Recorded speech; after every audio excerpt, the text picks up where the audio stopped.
Welcome back, everyone, to the StarLadder and iLeague Star Series. Yes, we're already live. Apparently, these 4-minute breaks go by a lot faster than my brain assumes they would. So we're back for the third match of the day. I know for those of you who might have tuned in a little bit late, you would be wondering, how the hell did we go through 2 matches already? They've been very quick. Record time. Extremely quick. I've never seen matches go this fast in a long time. So... yeah, we're ahead of schedule by a solid hour now, and we're going to be going into SuperJJ versus ShtanUdachi next. These two players are nearing the end of their matches. I think ShtanUdachi has one more match to play after this, and JJ has 2 more. Let me check. ShtanUdachi is sitting currently at 2 wins and 3 losses, so he has 2 more matches to play. And his opponent, SuperJJ, is currently sitting at 1 win, 3 losses. So if JJ wins, he will be switching places with Shtan, while Shtan will be falling down, I guess, next to Show. Yeah, and to put it in perspective here, if you hit 4 losses, it means the maximum score you can get in the group is going to be 3-4, which means you're going to have a sub 50% win rate, which means you probably are never making it to the following stage of the event. And that means that right now this is a big match for both of these players, because whoever loses this is essentially guaranteed to be out. And well, clearly you don't want that to happen. Both of 3 losses means this is probably the biggest match they've had so far in the entire event, and that's going to determine the tournament life. Yeah, definitely important match for both of them. And what is even more important for JJ, I feel like he kind of needs to prove again that he's a really good player, right? He is less visible nowadays on the scene, although he played in China, but he is also playing another card game on the side, and I feel like he kind of fell off of the Hearthstone steed, to say like that, right? So I would like to see him just succeed here and go to the next stage, because he's such a fantastic player. Yeah, when he really puts his mind to it, he is absolutely tearing it. But I feel like he's just a bit less interested these days, and despite that, he still puts all the effort he can into winning the matches that he's booked to play. But there's definitely something else on his mind these days, and JJ is going to open up with the Rogue, Paladin, and Shaman lineup. Priest is banned, so his Purified Priest is not going to be played. That's a really big deal. And ShtanUdachi on the other side with Mage, Druid, Paladin, and a banned Rogue, which makes sense for JJ. And now, great opener by JJ. Draws patches. Fantastic. Fantastic. Doom, doom, doom. What you gonna do? Nothing much. You will see the Tide Color, almost like an opener, like a mana drain. Similar power level, although when you have a Rockfin Hunter on top of it, it's even better, I would say, because it has so much more synergy with the entire deck. But here is just going to die to the board, which is not the perfect solution. But again, Hydrologist will give some value. Gateway Coder, one of my favorite quests, especially for all those battle cry minions or just, effect minions like War Eater, an example.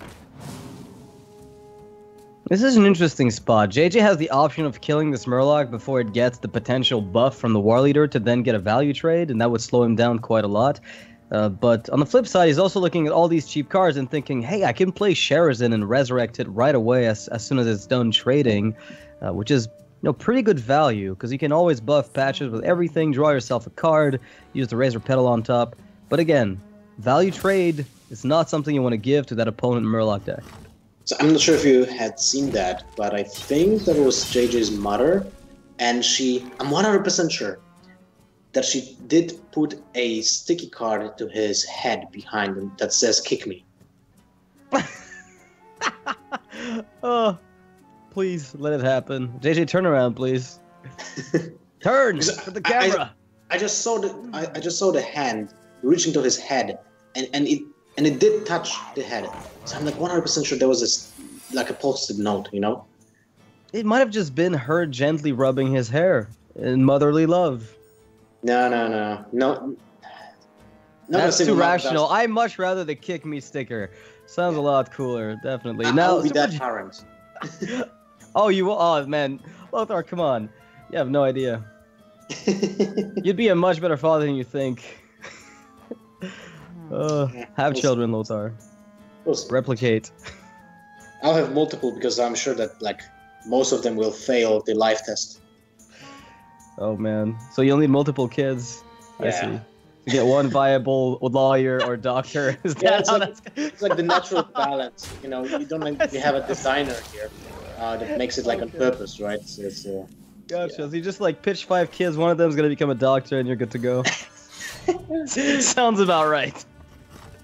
That being said, focus on the game. You know, we highlight the fact that there was the possibility of the Razor Petal being kept for the revival of Sharzan. Well, there's a lot of zero-cost cards in that rogue deck, and that was not a necessity, right? So JJ will still have the ability to revive it now if he wants to. Well, if he checks for the blessing secret. of wisdom, actually. Yeah, that's a really good pickup in many spots. Right now, a little bit clunky, but otherwise pretty good. Such an awkward turn. He needs to like. I feel like he needs to check the if it is noble defender first, right? Yeah, noble sacrifice available here would have felt a little bit clunky. The cool thing about the patches being played right away is that it actually creates like a weird situation where ShtanUdachi is forced to use a weapon charge on a 1/1. And that's a huge damage overkill when True Silver lines up so well against Gaddis and Auctioneer. Just feels awful to pitch it like this. To be honest, in this situation, I would probably just pass the option of attacking it because of the fact that you have minions on board that can just, you know, be in the way of the patches. But that allows JJ to refill his hand and have a target for Cold Blood as well to trade up, and that's pretty sweet in this situation. Okay, so how big is that Edwin? Feels awful. The Edwin right now is a maximum could be a 10/10 from what I understand. Because you can play all the spells if you want to and just, you know, waste everything, literally. The upside of wasting everything too, or at least like wasting maybe just the coin, is that you get an 8/8 and you revive Sharzan and you draw an extra card. So if you pick up something more, it's even better. So that's really awkward. I mean, we can just coin out Edwin and keep the prep for potential Auctioneer. Yeah, I feel like that's the proper way of doing that. Because the thing is, like, if you draw the Auctioneer and you actually did burn through 2 additional cards because of the Blessing of Wisdom, there's a huge chance you will get it pretty much faster than you would usually do. So keeping that prep has a higher value. But you know you're playing against a Paladin, but actually I can't remember if ShtanUdachi is running Peacekeepers. I don't think so because he has Tight Collars, right? And Tight Collars with Rockfin Hunters. Oh no, he is running the Outdoors, I believe, yeah. However, he's not running the Pyromancer package, I don't think. That was 6-0 and JJ running Wild Pyro in that deck, as far as I remember. I do not believe that he is running that. Alright. So this rate would be a pretty good draw here, as you'd be able to kill one of the minions. That's also not a bad card. You're able to kill the War Leader, play... I mean, you might just play the Giant? Nah, no way. Why not? I mean, because in this case you can't play the Vile Spine, and I'm not sure. I mean, getting the extra 8/8 is good. I like the Vile Spine Slayer just in hand because of the fact that it can get rid of a big minion that can, like, you know, a taunt minion that can be played by the Paladin, and then you can push for the damage. I would have been more, I was going to say, I'm more inclined to just jam the Vile Spine now to get yourself the most likely outcome of the Edwin connecting. It's only going to get punished by like Corinthian, Curator, and even the Curator is not, you know, the biggest, it's not the end of the world. It's tough to say, you're getting punished by Megasaur. Man, there's so many little options here. Yeah, Megasaur with Poisoners would be kind of awkward. And Spike Seed is actually quite good as well. It's going to kill the Vile Spine Slayer, and it still soaks up a damage attack from the Edwin. We usually don't see a sap, or maybe just one in those Miracle Rogue decks nowadays. It's a weird world we live in, but indeed sap is not nearly as common as it used to be. It's a pretty good card, but it's unfortunately not good enough to really make the cut nowadays. And SuperJJ facing down decisions that aren't particularly appealing. He's got the option, unappealing as it is, to play the questing prep Arcane Giant to get a 4/4 questing, but that's recipe for disaster if you just get consecrated afterwards. I feel like this is just the Giant play. Yep. Seems about good. The thing is, the question is, like, how all in do you need to go to win the game? And The issue with, like, if he plays True Silver Champion to kill your questing next turn, right? Or if he plays Consecrate and trade, then you're at least pushing for lethal afterwards, right? So the upside of playing the questing now is that you're forcing him to have a combination of cards as opposed to just the one. Because if he goes for Drake, that's a very right? good point, actually. Yeah, you're forcing him to have like three different cards to answer you. Whereas in this case, you're just able to at least connect one more time with one of your big minions. So, well, that's a really good draw. Oh, I say we just play it. You kill the Drake, you punch for 6 damage, right? And that's about it. Yeah, seems good. I mean, this is what JJ wanted. He's committed to just going all in, and I feel like this is the right line of play. It was really awkward that the Sharazin was 1 card off of actually getting off and just being revived the turn when the Questing Adventure Prep and Giant was played. If that Fan of Knives would have been just switched, it could have been insane. But yes, Shtan can't really get up from the situation anyway. The Edwin was just too much for the Peacekeeper hand or the Equality. So awkward. Sometimes you get those openers when you have an answer in your deck, but it doesn't come to you.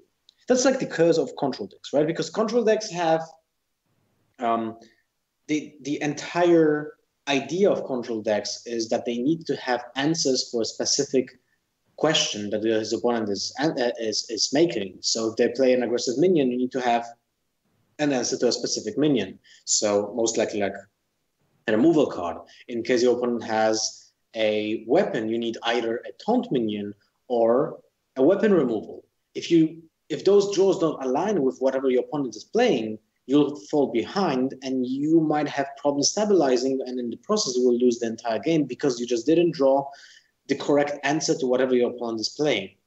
And that's something, this is why, historically speaking, aggro decks are just more consistent than control decks, because they always have the same plan. They play a minion, that minion attacks the face. They play a weapon, they either trade with an opponent's minion or just go face and deal the damage. Yeah, the aggro decks take the initiative, and this is why typically you see them just take over the meta game once it's refined. And it's actually kind of tougher to refine an aggro deck and play it perfectly than it is to play a control deck equally. So that's one of the big reasons why it takes a while for the meta to stabilize, but once it does, oftentimes there's a very strong, or a few very strong aggro decks that have very strict lists for you to run with. And JJ now is going to be hopping onto the Shaman against the Mage from ShtanUdachi, who's a burn/discover mage. I'm not sure if we've seen... Yeah, we have seen Cabal Couriers in the list, so it is not a secret mage with the addition of Pyros, which we have sometimes seen. It is simply going to be, in this case, a discover mage with a lot of value generators like Medivh, possibly Kabbalist Tome sprinkled in. At least the Trailblazer also showing up at times. Mm-hmm. Well, that's definitely awkward. Fortunately for JJ, the Wind Fury cannot be really abused by a mage. There's no buffs apart from... No, there's nothing. I mean, there's literally nothing the mage can get. Yeah. There would have to be some kind of minion generation, like a secret Like into Mirror unstable Entity, portal, right? into Flame Tongue Totem. Yeah. You know, you'd have to Mirror Entity a Flame Tongue Totem off of a glyph or something in this list specifically, or get Cabal Courier to give you Power Tentacles or something ridiculous like that. Like, it's really just... It's super far off. Anyway, point is, it's not going to happen. I wouldn't be surprised to see JJ jam that Hex, even though it sounds stupid. There are so few targets in that deck. It might be the best he gets for a long time. And also, the ability to have 1 mana cheaper spells is actually kind of big for the mage. So I wouldn't be surprised as well for that Hex. And here we go. Rabbit.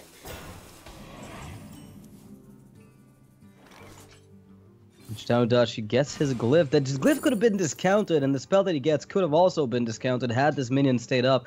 And this mirror entity showing up, so hey. Well, I like it. I like it. We talked about... You have the option of the second primordial glyph, but I feel like the mirror entity is such a powerful just tool. In this case, when you know that your opponent is playing a slower deck, and you can time tiny development of it. Yeah, the evaluation of it can be so huge. It's going to keep it for the Medivh Valley Enabler, guaranteed on the following turn. The 3 damage is actually very effective against stuff like Mana Tide and Flame Tongue, hence why he really wanted to get that Medivh Valley trigger going. Didn't want to risk not being able to kill one of these hyper-valuable totems. In this case, though, is not able to kill it, but still gets himself the Mana Tide in JJ's face. Yeah, that was unfortunate. I mean, you can't really play around it, right? Oh, man. No, you can't, and that's really one of the powers of the glyph and the secret generation that comes from it. Man, okay. Infinite couple couriers, infinite value. Let's try this again. JJ's got no answer to the Mana Tide. Just want to point that out. This guy's just about to get rolled by his own card. That's so funny. Oh my god, and still has no answer. Taunt minion with charge, 3 attack. Nope. But getting a thing from below is actually nothing to scoff on. That's a 3-mana 5/5 that's generated from the Stone Hill, so they know you have 2 more in the deck, at the very least. Well, this seems like a good turn to play under a Cabal Courier and just see what you get out of it. Yeah, you can play the other one, there's no rush, right? That's right. Well, you can also play Arcane Intellect, so you go first for Mana Vim, then play Arcane Intellect. Then you set up good trades. I don't think there's I actually like that play. It's really good. You have to double trade. Yeah. Do you double trade or you just kill the 5/5? Because I might have killed just the... That depends how many, AoE effects is ShtanUdachi playing in this deck. I don't think JJ is running anything beyond like the double Maelstrom and the devolves. He needs to play Fire Elementals. Right? That's an answer to the Mana Tide Totem in this situation. Yeah, it would be the best play to play just to get rid of the board. In this case, JJ's got very little here. He's got the Hot Spring Guardian, double Genius, so a lot of healing, but no real need for them. Once he gets a big enough board, he can definitely set up this kind of crazy Bloodlust, but given the current state of things, I don't think that's going to matter much. There's a lot of very good value trades offered to ShtanUdachi on the board, and ShtanUdachi's hand is, he can play long, he can play slow, he can fetch versatile cards with the Cabal Courier.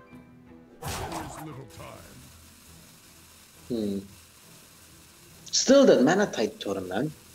Completely bonkers when you think about it. What just ShtanUdachi needs is a Flame Strike to fully take control of the game. And it's still, yeah, this is one of the cards that is going to allow him to get maybe that 5-mana Flame Strike if he wants it. He has 7 mana, so it's just enough to do it. Blizzard would do it as well. I mean, yeah, everything's good. Any AoEs just straight up nullifies JJ's advantage. Don't you want to start with the glyph first? I don't think you need the Flame Strike this time, though. The thing with the current board state is that even though you can clear it, you have like the Mana Worm, which is good enough on its own for value generation. Like it takes a value trade, you have the Medivh Valley, your Mana Tide is still safe. I don't feel like you need the AoE just yet, and I would wait until the bigger minions come out, the Hot Spring Guardians, the potential elementals that are in the deck, like Fire Elemental. I think those need to be AoE down, and not so much these 0-2s that you're already killing with Medivh Valley and Archaeologist. Well, I can definitely agree with you. It's just the fact that when you play Primordial Glyph first, you just know what can happen. And that's very important info, right? Even if you're not fishing for the AoE. Finally, an answer to the board from Jade in the form of the Kalimos. And that was actually crucial. Now, Medivh, it's one of those cool plays that you can do, and when you can afford it, and that means you probably have a setup of Secret already, so either an Iceberry or Ice Block, and that allows him to sacrifice some of the HP points in favor of making a huge tempo swing with his spells in the future turns. Pyroblast to the face might sound like a really good decision, but at the same time, it's not really, in most of the situations, not really that valuable because the 10 mana minions can still suck.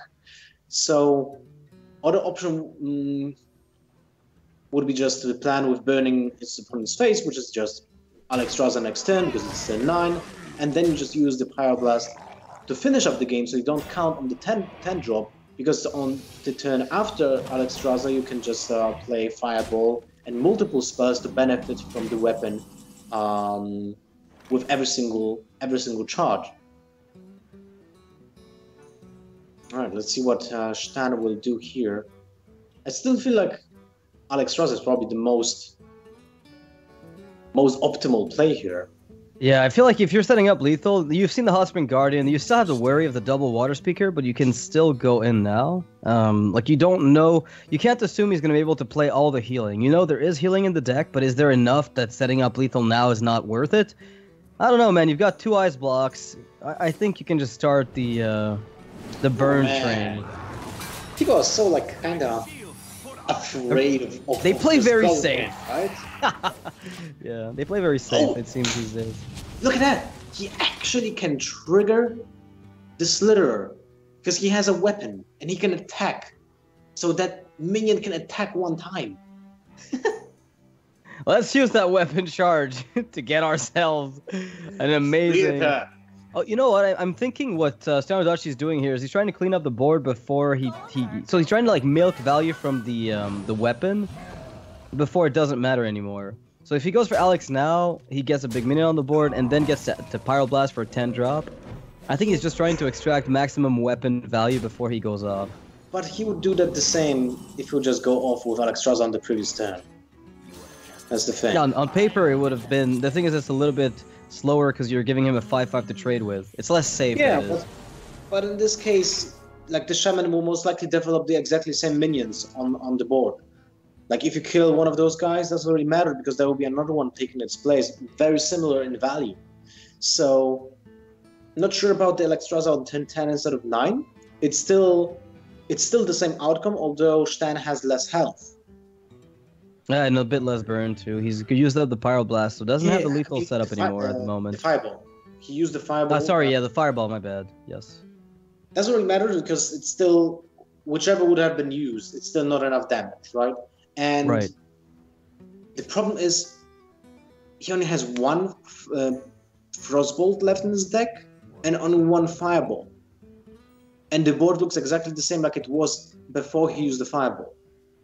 Even worse, actually, because the Aya will replace itself with a 2/2 and has the same stats. So, kind of awkward situation. Also, JJ can just go for the Bloodlust. It might be the best Bloodlust he ever gets this game. The issue is, do I need to heal? Like, am I dead?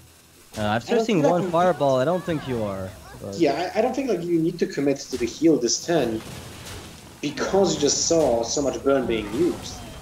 I think you need to commit to the heal exactly to stop him from winning, because you basically beat this mage now.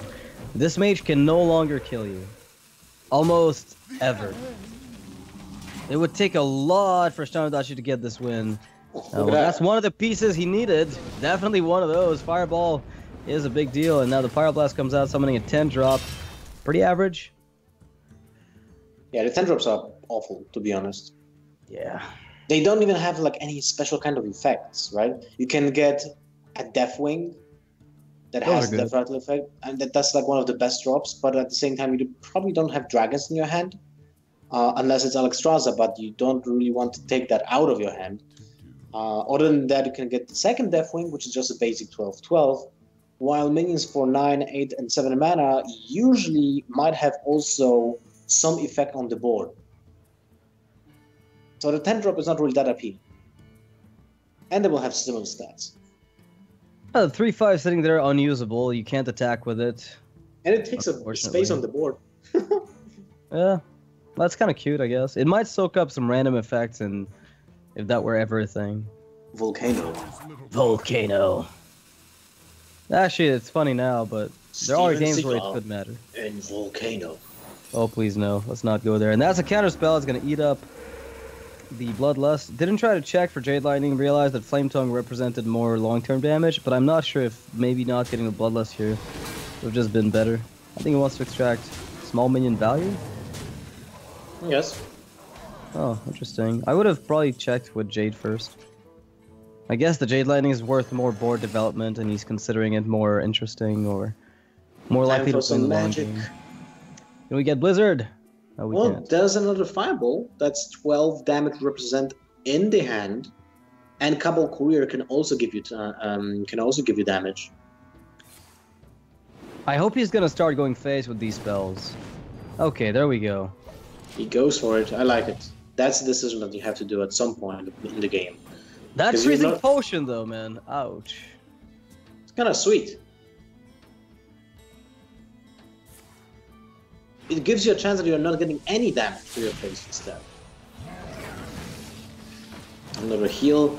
SuperJJ is at 13 HP, and Shtan is running out of time. He's got Firelance portals in the deck. He's got Frostbolt. I think Frostbolt Frostbolt, Fireball was yes. one of the outs for him to pop the Shaman Oh from baby! 10 health total. Glimmerroot against JJ. I think that's not the best draw, but it's still probably the best.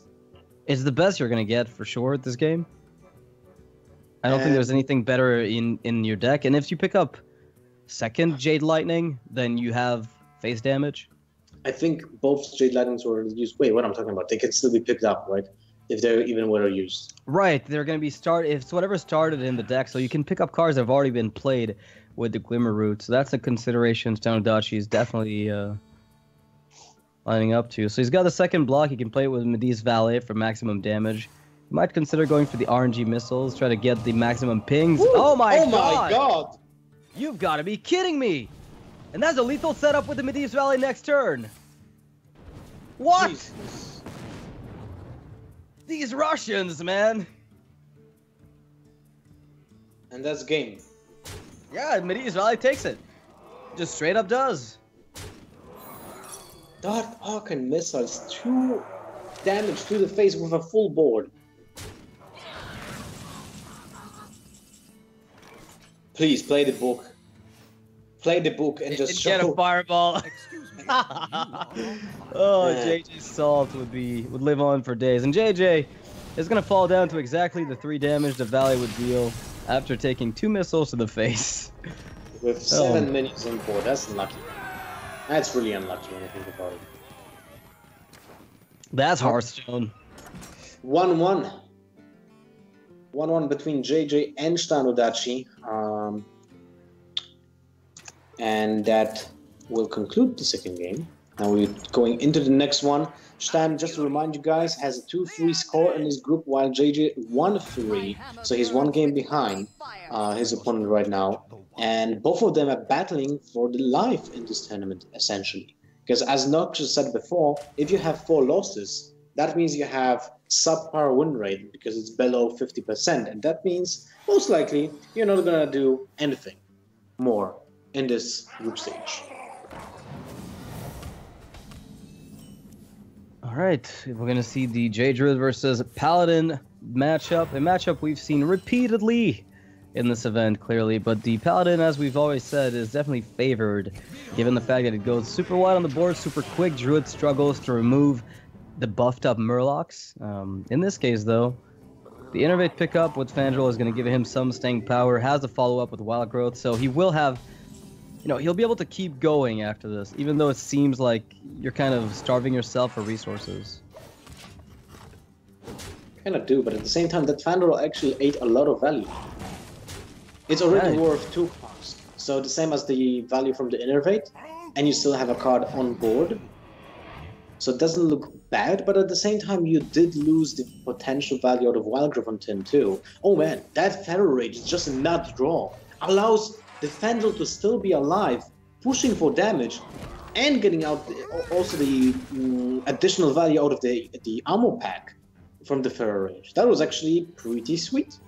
I think he might have wanted to get Wrath instead, but I mean, if you're baiting a Consec with this Fandral did what no Druid can do in this matchup, which is, if they get the 1-drop Inquisitor with the Rockpool Hunter, usually you just get blown over by Murloc Tempo. In this case, the 3-5 lined up perfectly with the hero power, with the trades, to deal with both Murlocs, found even one of the 4 cards that let him kill a 4 health minion, and then 8 removal. That was the best Fandral I think I've seen since the Arcane Giant days. I mean, this is crazy. And Wow. now Shtan is also able to play on curve with the Aya because of the Jade Blossom, has a way of refilling his hand with the Auctioneer and all those spells he has in his hand. He might actually wait a little bit, just use one Wild Growth and wait till he gets to the turn 10. I mean, not turn 10, but essentially to 10 mana to guarantee the maximum potential out of the Auctioneer. But that depends heavily on his next draws, because if he can just play anything that fits the mana, then you can just wait with the Auctioneer. Yeah, and that's one of the things that the Druid has to consider with this Auctioneer here. I really like JJ's choice to simply set up the best Tarim he's going to get. The best Megastore he's going to get in this game. If the board gets cleared up by the Jades, you're often going to end up in a situation where you'll never be able to go wide on board. And especially with the way that the deck is set up for JJ, he's running the Wild Pyro in the list with the equality, so it's a bit more of a defensive build, and you don't have the Tide Colors to go with that. So the odds of you getting a very good Megastore are pretty slim when you've already exhausted so many of your early game Murlocs. So barring Finja, this is the best Megastore he'd be getting. Can give stealth to all these Murlocs, and Tarim them on the follow-up. Yeah. No swipe, and he's good to go. And indeed, no swipe. Unlucky. Unlucky. But still a good, let's say maybe not terrible outcome, but that Tarim, does it do anything right now? Oh yeah, it does. You have 5/4s on your little 3/1s become 5/4s, so they trade into 2 minions for free. Tarim tanks the other 2 minions. This Tarim is nuts. It sets up for a swipe, but you would have seen that swipe had it been there. Exactly. You would have seen the swipe already played, so it gives you a lot of value. God, this Tarim, look at this. There's the power of the card. And no one actually Warrior anticipated safe, right? Tarim being so powerful as well, right? I think it's it was the most underappreciated card before it got played. When I saw it at first, I thought, hey, this is like a decent way for, it's like a. I mean, it's a different perceived. What was the name of that guy? The 7 drop. No, the 7 drop that did something. It's like Leadric? No. Eadric the Pure. I was like, yeah. Tarim can be like a sort of Eadric the Pure with the aggressive potential slapped on top, which is sometimes what it ends up being. But the thing is, when it does both the debuffing and the buffing simultaneously, then it becomes crazy. And it's made so much better by the presence of that War Leader in the matchup, right? In the deck, that is, where you're suddenly getting even more mileage out of it than your opponent ever could hope for. Yeah, agree about that. I was like kind of just making comparison to Keeper of Ulduman when I saw the card as a preview. I was like, it's kind of slow.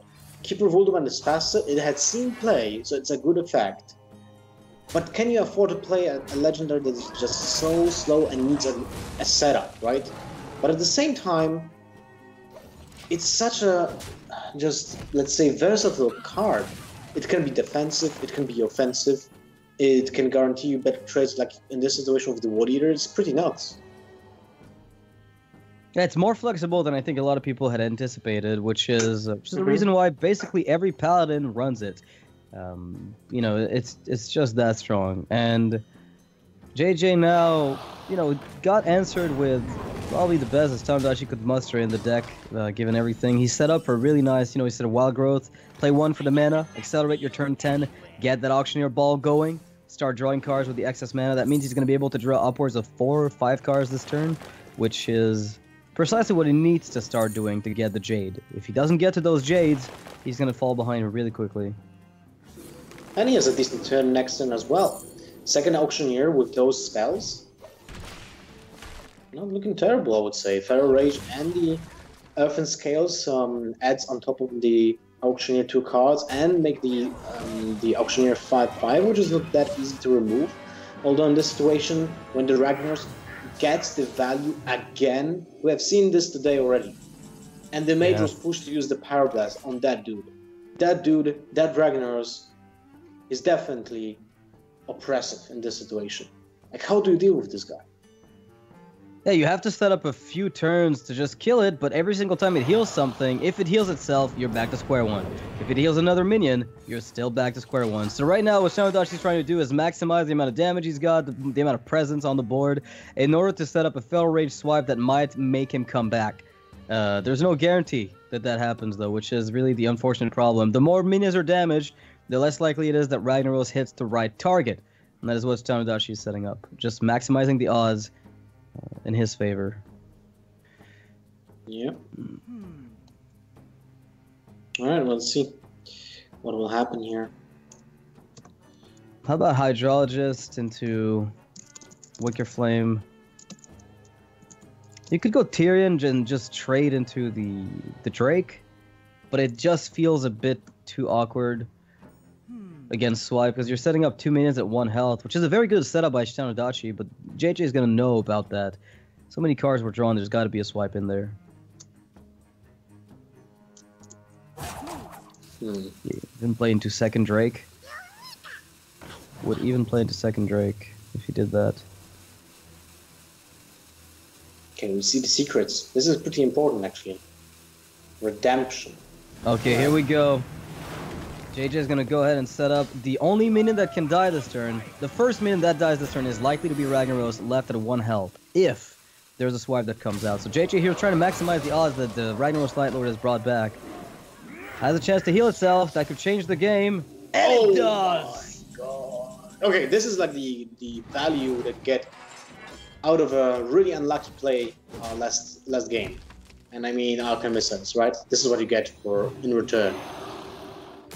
This is vengeance for the Arcane Missiles that went face. Although still, it was a high probability of healing that Ragnaros than just getting hit twice by the Arcane Missiles to the face with a full board, right? Well, this is one of these spots where JJ, just on the back of the size of his board, the odds that his face does not get healed, if he heals the Drake or heals the Ragnaros with this Rag, he's going to be in a perfect spot. The issue is when he heals this Hydrologist or his face, then there's still a chance for ShtanUdachi to come back. Oh my God! Whoopsie-doo. Self-preservation. That Ragnaros is pretty sweet. I mean, it's basically done all the hard work in this match so far. It's basically made JJ's win rate go from we're still in like in a 55-60 range to just a lethal kill. You can kill your own Tyrion, get the Ashbringer, and win. A neat play by JJ to finish off the third game. 2-1 for JJ right now. All these switches make my head spin, man. Well, the Druid falls apart once again, which is very interesting because we have seen Druid actually not win a lot of matches in this group stage, in either of the groups, from what I remember. Maybe in the different days when I wasn't casting, it was maybe it winning, but at the same time when I was casting, I was like feeling all the time the fact that it's a really slow deck was exploited by white strategies. So Murlocs, Paladins mostly, right? I think Shamans as well. Well, Shaman actually has like a worse matchup against it than I'd say some of the other lists out there, but I think the biggest reason people brought it is they thought people would be running control lineups but as it turns out, people brought more mid-rangey / aggro lineups, and so the Druid's just been getting farmed by everything. So I think it's just a mismatch between what people expected and what they actually ran into. One of the good matchups it's had in the event, though, has been the aggro mage, like the Discover Mage. That J Druid's been winning when it wins against the mage very often.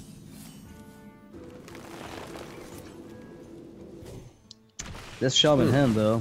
This Druid's going to be in trouble very soon. You know, I think... the second Mana Tide Totem is a problematic card when your opponent just already used one Wrath. He's pushed to use a swipe or a second Wrath to deal with that Mana Tide, and if that just sticks to the board, we have seen already today what was happening when a Mana Tide Totem is sticking to the board, and that Heart Creeper doesn't really help.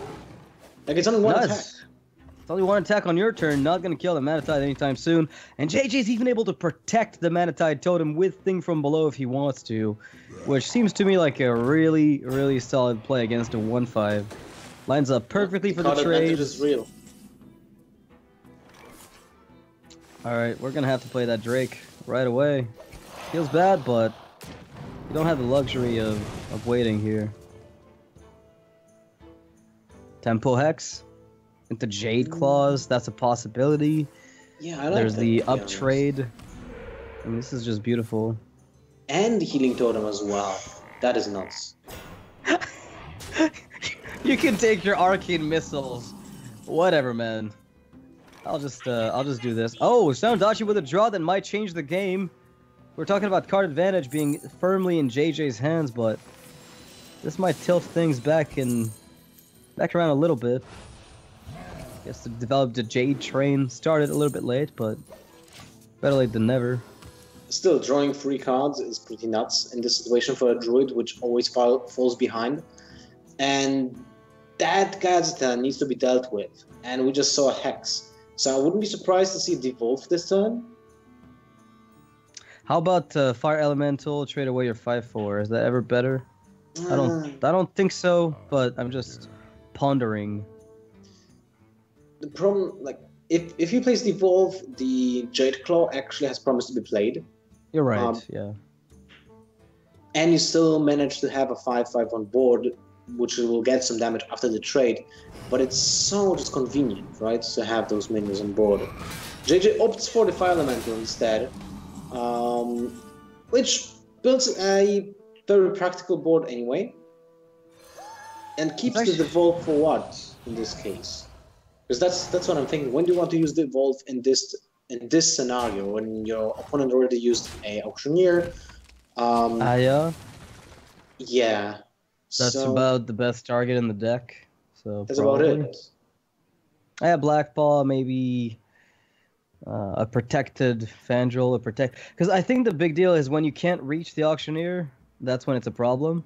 So then you have to devolve. But when you can reach it without using a transformation effect, then you just kill it naturally. Mm-hmm. Does that make sense? I'm not sure if that's correct, but if it's protected behind taunts, then you have to devolve. Otherwise, you might feel safe. Yeah, it kind of makes sense. Faceless Shambler. JJ is about to push. How much damage next turn? He's got 9, he's got 21, he got 23. He's almost unlethal. He's got the full 27 damage next turn. Crazy. Bloodlust. That's one of those cards that made a comeback. Actually an appearance in the game, because it wasn't played for the first 2 years, I think, in Hearthstone, when you think about it. We saw it in the Naxxramas era a little bit, back in when you had like Haunted Creeper and everything, but I don't think it's been played in forever. I mean, I can't even think of the last time. Token Shaman's rising up. I'm not sure. We don't see it in the event because the deck lists were submitted, but we've seen Token Shaman come up a lot in other tournaments and on the ladder. So it's more popular than it's ever been, I think. Yep, you're correct. Alright, value out of the Flame Totem and the buff. That's pretty sweet. Still, 2 Devolves in that hand kind of makes it very clunky, right? It's gonna let you push for lethal. That's the upside, right? You bypass taunts, like. Well, that's kind of optimistic. I already had situations when I devolved and my opponent still got more taunts than he had before. Okay. I mean, it can happen, right? Yeah, it can. You're right. It is true. Now there's a lethal setup for JJ. Just on the board right now, he's looking at 15. Bloodlust adding another 15. He's way overkilling. Devolve Bloodlust is highly likely to close out the game if taunts are played, is the way that JJ is looking at this. And he's not wrong.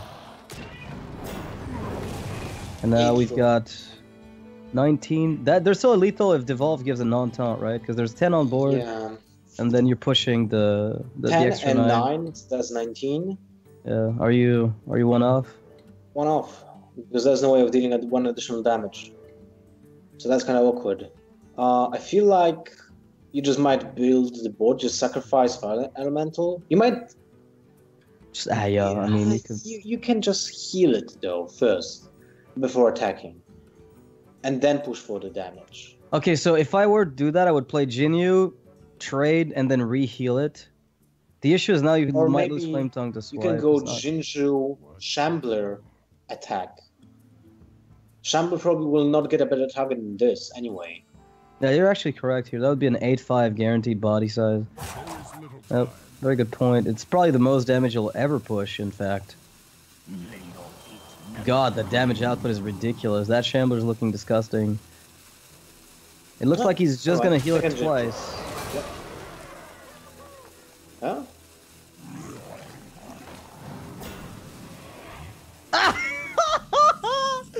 Blade into swipe Okay. like a boss. JJ, what was that? Okay, I didn't want to say anything, but It was I clearly. like, Oh my God! The he got punish. punished.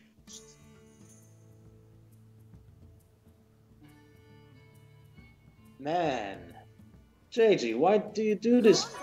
Oh my God! I mean, this is a pretty good punish.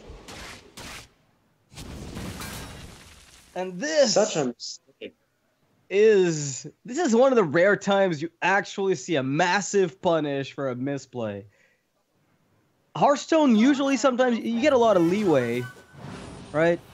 When you make a little Yeah, you misplay, sometimes you're so far ahead it doesn't really matter much. But this is not one of these cases. That was soul crushing for JJ.